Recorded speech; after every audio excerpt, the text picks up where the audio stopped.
There are so many people out there who have not taken time to think a little deeper about what has been done to R. Kelly to get him where he is today.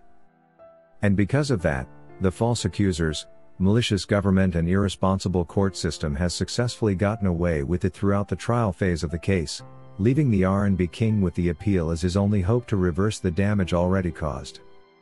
For 4 years now, these institutions that were given the mandate to serve justice to the American people have gotten away with violating the basic rights of a senior citizen of this country, and breaking the U.S. laws not just once but multiple times with impunity, all in the name of taking down a great person they baptized predator and destroying his 3-year successful music career.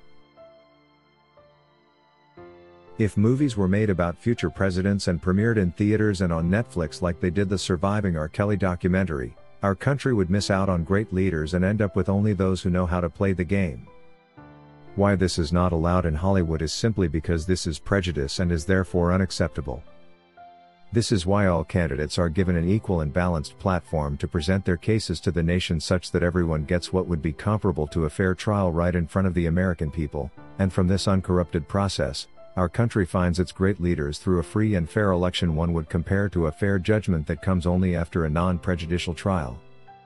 When it came to R. Kelly, however, the government found it necessary to assemble numerous accusers together in a despicable Lifetime documentary to speak anything they may have experienced, felt or even simply heard by rumor about the R&B king, in a series of events that took place before R. Kelly could enjoy the right of appearing in front of a trial court to present a defense for himself. A number of adult men and women of various ages including those in their 40s were lined up to prejudge the R&B king, and they hoped that once they were done, the courts of law would proceed to try him without any sentiments to guarantee him a fair trial, which was technically writing in the sand. After the production of the Surviving R. Kelly documentary, which was to be premiered in a Chicago theater like a newly released Hollywood movie, justice was thrown out the window and prejudice cemented into the courtroom floor. It was next to impossible that a trial taking place after the release of such a prejudicial TV production would be fair, and that justice would prevail in a court dominated by jurors who had feasted on this hateful propaganda about R. Kelly. If someone has committed crimes of this nature and to the extent that the documentaries described, why would it even require a 6-hour documentary to get him to account for his actions? Or why would it even need a documentary to have the government prepare an indictment against him? The fact that it required a documentary to trigger these events alone is an indicator that there were no real crimes committed, and the purpose of the TV show was to hoodwink the public to think that indeed R. Kelly was a very bad man, such that when the government throws in the indictment and the DOJ a wrongful conviction, the whole world would think, oh yes, he deserved it. The only goal such a production made before the alleged perpetrator is properly tried by the court of law can achieve is prejudicing the defendant and nothing else. And this will definitely make the possibility of a fair trial dwindle towards the zero value. There is one particular video that is not so different from the docu-series which was published by the Rolling Stone 4 years ago. One that caught my attention and would probably do you the same. The video featured a disturbing combination of accusers that included Lizette Martinez, Lisa Van Allen, Ashanti McGee, Faith Rogers, Kitty Jones, and Andrea Kelly. It becomes very difficult to convince anybody that this production by the Rolling Stone was not intended to prejudice and defame the R&B king, preparing him for an unfair and illegal takedown that followed right after, especially considering it featured the likes of confirmed untruthful government witness Lisa Van Allen, who lied was 17 when she met R. Kelly, hoping this would win her two things. One being a share in restitutions that are currently being scrambled for by the multiple accusers, and the second being protection from being held accountable for having threesomes with underage Rashonda Landfair, as being 18 makes her an adult and equally accountable. Meanwhile, if the government hadn't known about this lie of hers prior to the trial, they wouldn't have negotiated an immunity deal for her to testify. The government knew they were presenting a falsehood for a witness statement, and therefore secured this immunity deal for her to feel protected as she lied to the honorable court. Another controversial accuser who was featured in this prejudicial production was Ashanti McGee, who clearly had no case against R. Kelly considering she met him when she was 35, and quickly became the fly in she calls herself, who would deliberately and at her own will fly in and out of Chicago to transact with the R&B king, at one point abandoning her young daughter she left behind. Her story being largely irrelevant to the case against R. Kelly was only added to the buffet as part of the defamation campaign against Robert, with nothing substantial to show that he committed any crimes against her.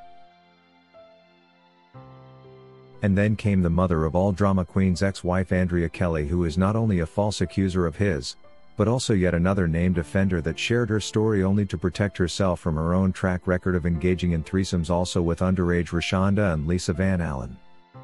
Why such a person would also appear on a show as this one and speak the worst of the R&B king had to be in exchange for immunity, or to keep her name off the radar and avoid going down with R. Kelly. All these accusers were brought in to officially defame the R&B king, creating a platform along which he could be prejudiced with utmost impunity like we eventually witnessed. Like all the rest, they had no case against R. Kelly and all they came with were claims of physical abuse they had nothing to show for. Meanwhile, it is important to note that there was no charge on the government indictment that mentioned physical abuse, kidnap or any other such accusations as was made in these prejudicial TV productions, yet it's on these that Kim Foxx admitted she based her investigation. It's still unclear why the government has not indicted these women who were singled out during trial with claims they were sleeping with underage women in threesome orientations when they were adults themselves, and yet so much emphasis is being placed onto R. Kelly basing on the accusations of these very non-credible persons. Or is their case different because they were young? R. Kelly was young too when these events allegedly took place, so being 18 should not excuse Lisa Van Allen and Andrea Kelly as they help crucify R. Kelly for completely unrelated charges. The reason witness credibility is very important for a justice to be served is that if a witness is fond of telling lies under oath like many did, or even goes to the public media to defame others, there is nothing that would stop them from repeating the same thing when given an opportunity to do so. We therefore wish to know how the New York court came to believe the non-verified witness testimonies made by such non-credible allies of government, while disbelieving the defense. It would also be nice to know which criteria was used to determine who was being truthful and who wasn't. With this, however, it's clear and can be confirmed that if it required the documentary and similar defaming productions, it just wasn't true that R. Kelly was doing anything illegal. If a person is a criminal, accusers are not called to come forward over a press conference and granted all kinds of immunity deals to talk, unless it's criminals the government allied with to catch an innocent man. Thank you for watching today's video, a production of LFN Media, giving you another perspective of issues at hand. We make it our business to keep you updated with the truth amidst the cloud of lies the media wants you to believe. It is therefore important to subscribe to this channel, hit the bell icon and allow all notifications so that you don't miss out whenever we publish a new video.